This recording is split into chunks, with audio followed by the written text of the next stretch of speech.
So we too late to see Jigsaw, pretty much. We got out of the garage by like 7:40. I looked at the clock. It's like, it starts now. Theater's 15 minutes away. I found us out the hard way when I tried to see Hardcore Henry. That if you don't get there by a certain time, they won't let you buy a ticket for the showtime. Really? It's stupid. Yeah, but... An easy way to lose business. Yeah, but it's stupid, but they won't let you do it. So it's like, oh, well, I'm not new to make that rush. So instead, we're going to talk about what we both saw that came out a while ago. And it's pretty much leaving theaters now, so we're a little late to the party on this one. Whatever. You can see, still talk about this. People have seen the movie, or you can probably look this up at some point. So yeah, let's talk about Battle of the Sexes.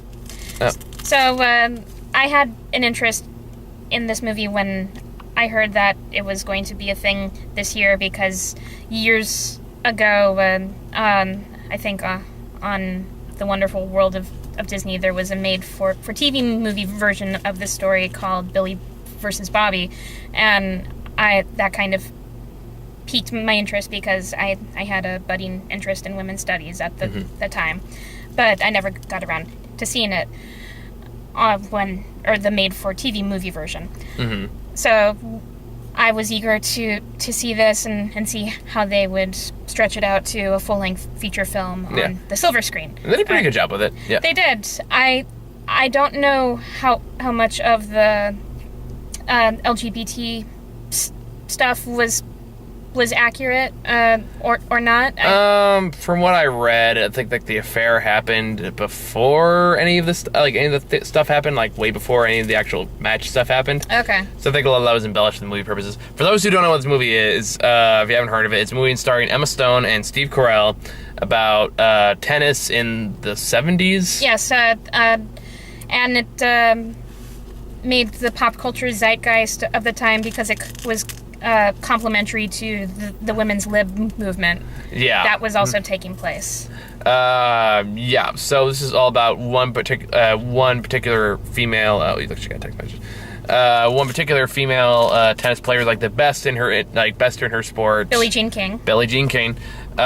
Who decides, after realizing the pay inequality between men and women in terms of reward money and prize money for tournaments, they say, fuck this, we're gonna make our own tournament, and it's gonna be better with blackjack and hookers and and sponsored by cigarettes. Of course, as you do.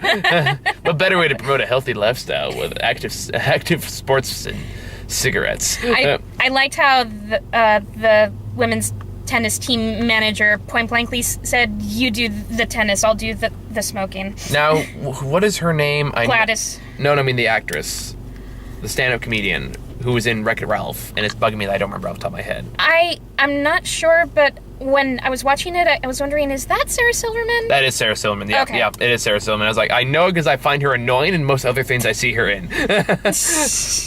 Yeah, so here she's actually tolerable, and I like her, which is, I was like, yay, she got one. I thought she fit in very well into that role and that era. No, she did. But yeah, so while this is going on, Steve Carell plays Billy. Bobby Riggs. Who is kind of like a washed up, retired tennis player, but still really good. Yeah, he brags about how he was in the Tennis Hall of Fame, or their equivalent. Yeah, so he's a showman at the top of his game, pretty much. He's also a horrible gambler, and realizes after his wife catches on the still gambling and kicks his ass out that, hey, I can still get a lot of attention and a lot of money if I challenge the best woman in tennis to play against the men and make it like a battle of the sexes kind of thing. And I want as like a clever angle in the fact that he clearly doesn't believe a fucking word he's saying about the whole sexist thing, but he knows it's going to get people riled up. Yeah, it was basically a marketing ploy. It was entirely a marketing ploy. So basically the whole movie is about how these two people are kind of preparing for this match, while Bobby is very much like he's the salesman. He's the one who's like, I'm already going to win this. So it's basically the story of the tortoise and the hare. Yes. And how was Billy, what's her name? Billie Jean King. Okay, Billie Jean King is much more of like taking it very seriously, and she's working really hard to like prove a statement about women. she wants female athletes in her particular sport to be respected. Yeah. I'll admit, this is a movie I saw when I was in Seattle because I was really going to have Death Day, but the theater I was seeing it didn't have it, so I was like, well, Battle of the Sexes is still playing. So I went to go see that. I watched movies like, I am not qualified to talk about this by myself. I'm pretty sure after I saw it, I texted you with... Yeah, because you were telling me to watch this for a while. Yes. And I just didn't have time for it at the time. So that's kind of what I want to talk about today is like, I can't talk about it by myself because I have a penis. Well, so did Bobby Riggs. Well, true, but again, he's also the sexist one, so not a good choice of argument. Not really a good comparison. Fair enough. So I was like, I want to get someone else's perspective on this film because I feel like anything I say can just be taken massively out of context. So. It's kind of like how if I see incredibly movie about racism, I'll usually ask Ron or someone else like Muha to come along because like you guys know way more about this than I do. Please educate me for the cultural sensitivity. Pretty much, yeah. Or else, and again, seriously, just educate me because I don't know shit. And this is me acknowledging my ignorance on the topic. So that way I could say things like, well, there's some characters in I just felt were just there just to be the sexist pigs and little else. Like the announcer guy. Kramer, yeah. Was just there to be the obnoxious, annoying, sexist person. Although an argument could be made that that caricature was a stand-in for the majority of male attitudes towards women of that particular time. Yeah, which again is why I was a little like why I wanted their perspective on that because I'm like, this character's really obnoxious, but was that how people were back then? I don't really know. Well, I'm not saying you do because I know you're not that old, but... Thank you. I wasn't alive in 1975. I know, but I'm aware. At least it could be worse. You weren't? Hey, no, I'm kidding. That would have been mean. Yeah, just a bit. Yeah, but anywho, so... yeah, like this is a pretty good movie. I don't know if it's gonna be on my top 10 list. I don't know about you. It depends on the remaining movies that left in the year. But I've seen some pretty good movies this year, not just for the channel, but I've seen. Yeah, I know. 'Cause you worked in a movie theater for a little while. Yeah. For a bit, and I've been going to a lot of independent movies lately as well. I wish I had more time for that. No, we can't do that. We need to see Boo 2, Madea Halloween. Well, you were seeing that. I was seeing Goodbye Christopher Robin. Lucky you. Yes. So it's been a really good year for movies. No, it has been. I don't know yet if this will make my personal top 10, but I enjoyed the atmosphere, and I thought the actors had good on-screen chemistry. Oh yeah, with absolutely. Each other. Steve Carell is having a fucking blast. Yes. He's having so much fun making this movie. He is in top fucking form, which is funny when you look at the actual pictures and stuff of what the actual person looked like. It's like, damn, he's dead fucking on. Yeah, smart move for the casting director to. I mean, who else could have played it? That's really what it kind of boils down to. I also liked Jason Segel as his adult son as well. Oh, that was Jason Segel, huh? Yeah. Huh. As Larry Riggs. As the guy who just has to put up with just a lot of shit. Yeah. He's pretty much the adult son who says, "Yeah, Dad, you're the best. Mm-hmm. You can sleep on my couch until you make up with your wife." Yeah. And speaking of good sports, the fucking husband in this movie. Larry King. Larry King. God bless that poor man. He was extremely understanding. Yeah, like, way more he took that, okay, so for a little context in what we're talking about here, Billie Jean is married to her husband, Larry Kane, who's this ultra-supportive husband, is totally okay with her career as a professional tennis player. Basically supports all her endeavors, goes above and beyond. And then Billie Jean starts having an affair with her hairdresser, kind of discovering her sexuality and all that stuff. At a time when not exactly a good time for the LGBTQ community. No, not still not, but it wasn't as much of an opportune time to come out of the closet in the 70s. Unless you're Alan Cummings. In which case you could flaunt that shit, apparently. Or Liberace. Was Liberace in the 70s? Yes. Okay, then, yeah, Liberace too. I know that because he was a guest star on The Muppet Show, and I have a few seasons on DVD. Fair enough. But yeah, so then he inevitably Larry finds out about it, and he takes it like a fucking champ. he sucks it up and takes it in stride. And it's like, I think I'm gonna get another room. I have a lot of business calls to make. Yeah, I was like, you don't blame the poor guy for a second. No, not at all. He's very, I don't know what the right word is, but you empathize with him. Relatable? Yes, thank you. Okay. I mean, like, I actually do know somebody at one point said to, like, his girlfriend at the time, says, I think I love you. And her response is, I think I'm gay. Which is always such a charming thing to be told in a relationship. Whenever you're with somebody, it's like, I think I love you. I think I want to swing for the other team. I was like, because there's always, like, it's not true, but there's that brief thought in your brain that goes, oh my God, was I so bad I made her gay? It would be a bruise to the ego, yes. Bruise to the ego. Now, granted, not how it works at all.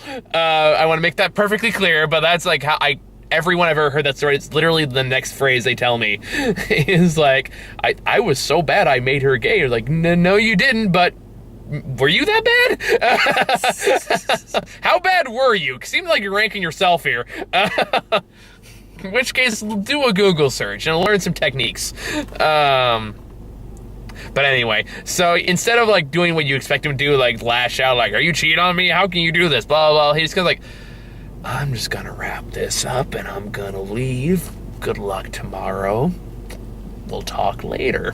Which is, again, like, given the circumstances, guy deserves a fucking medal. Yes.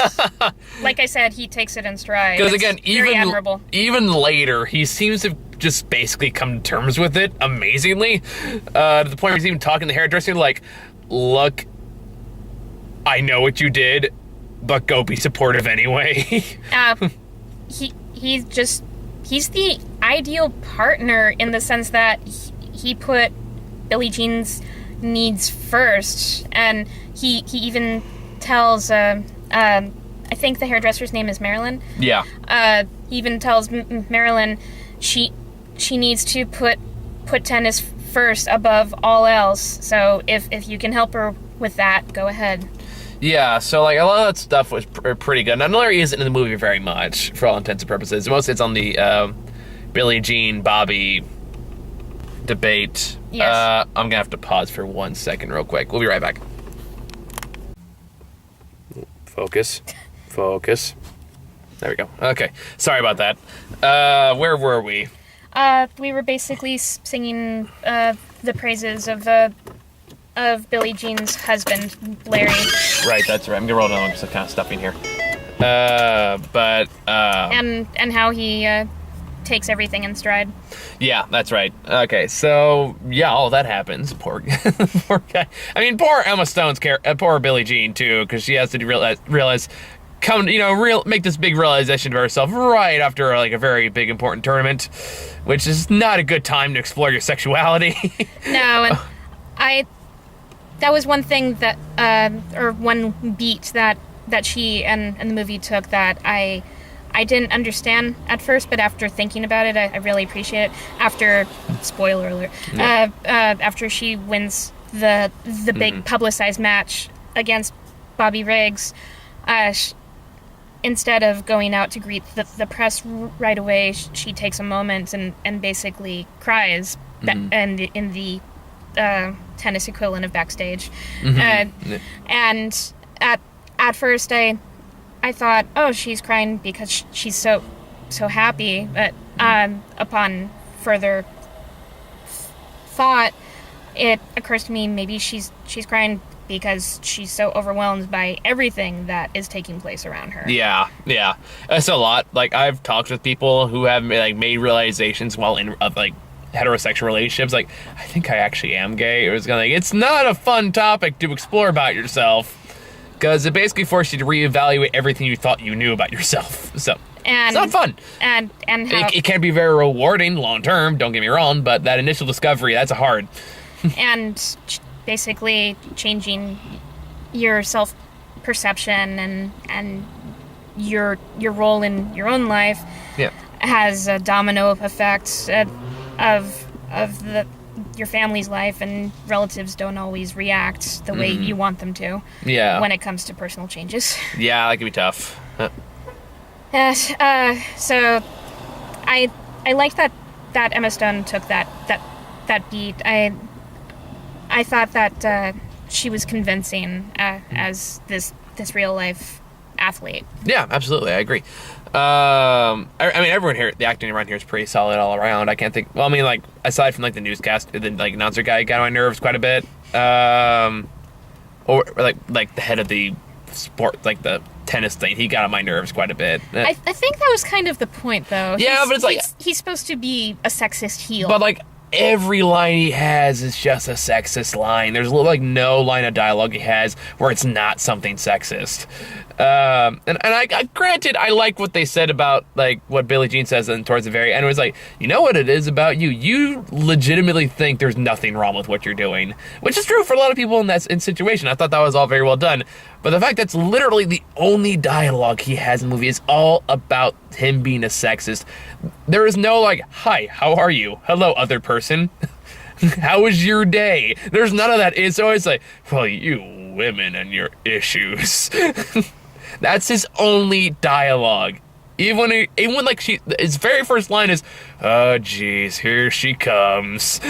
And then he tries to suck up by complimenting how lovely she looks. Oh, would you like a glass of something? Now, granted, there are people that fucking do this. I'm not discrediting that in any way, shape, or form. Especially in hoity-toity circles like those he was in. There are absolutely some sexist people out there. It's still a huge problem today, and it still makes me pretty relevant. Yes, women still don't have equal pay.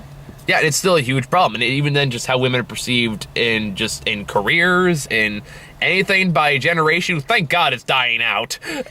Very slowly, though. There still aren't as many female directors in Hollywood. No, you're right.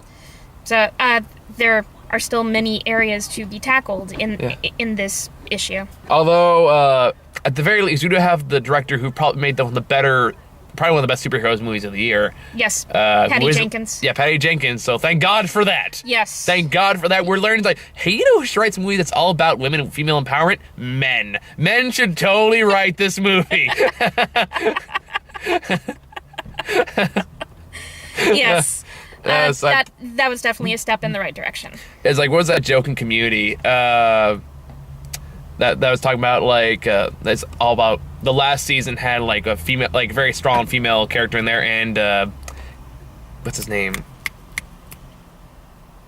Did a lot of voice work. Fuck, it's gonna bug me. He's Goliath and Gargoyle. Keith David. Okay. Keith David, and so the part we're talking about, like the people who made the Constitution, make sure these things cannot be allowed, and then Keith David goes, by white people, and then she goes, and she goes, with penises. Yes. And then the main other character just goes like, we prefer people without color or vaginas.